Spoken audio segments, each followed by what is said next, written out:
ഞാൻ പറഞ്ഞു തരട്ടെ പ്രാർത്ഥിക്കേണ്ട എങ്ങനെയാന്ന്.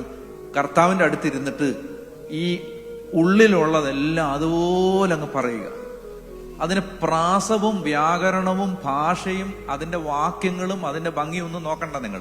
അഖിലാണ്ട കടാഹങ്ങളെ സൃഷ്ടിച്ച അണ്ടകടാഹങ്ങളുടെ പരമ്പൊരുളായ വിധാതാവായ ദൈവം തമ്പുരാനെ, പഞ്ചഭൂതങ്ങളുടെ ആകത്തുകയെ എന്നൊക്കെ അതൊന്നും പറയണ്ട. അപ്പൊ അതുകൊണ്ട് ഞാൻ പറയാണ്, അവനവൻ അറിയാവുന്നത് പോലൊക്കെ പ്രാർത്ഥിച്ചാ മതി. ലോകത്തുള്ള എല്ലാ പ്രെയർ ബുക്കും വാങ്ങിച്ച് കാശ് കളയരുത്. ഒരുപാട് നമ്മുടെ യങ്സ്റ്റേഴ്സ് പ്രാർത്ഥന വെറുത്തത് എങ്ങനെയാണെന്നറിയാമോ? അമ്മാമ്മ ലോകത്തുള്ള എല്ലാ ധ്യാന കേന്ദ്രത്തിൽ നിന്നും പുസ്തകം വാങ്ങിച്ചുകൊണ്ട് വന്നിട്ടുണ്ട്. വൈകുന്നേരം 6:30 തുടങ്ങുന്ന പ്രാർത്ഥന 10:30 തീരത്തില്ല. പ്രാർത്ഥിക്കേണ്ടത് പുസ്തകത്തിൽ ഇങ്ങനെ ലോകത്തുള്ള എല്ലാ പ്രെയർ ബുക്കിലുള്ള പ്രാർത്ഥനകളല്ല.